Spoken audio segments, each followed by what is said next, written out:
The unusual thing about this staging is that the orchestra, such as they are, I mean, it's really a chamber ensemble, is part of the scene.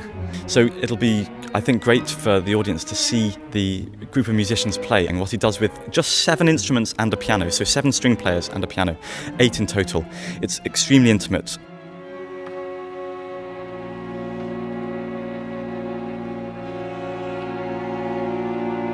Franck Martin just manages to create an intense atmosphere through the use of his harmony. The way the chords spread out over time is so beautiful. It's subtle, it has an intensity, it has warmth, beauty. It's totally his own style.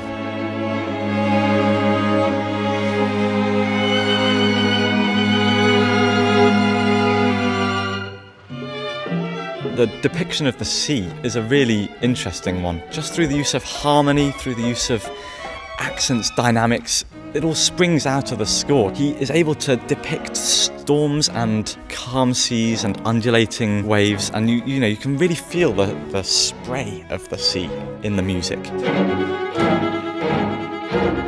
I think you have to come along and hear it.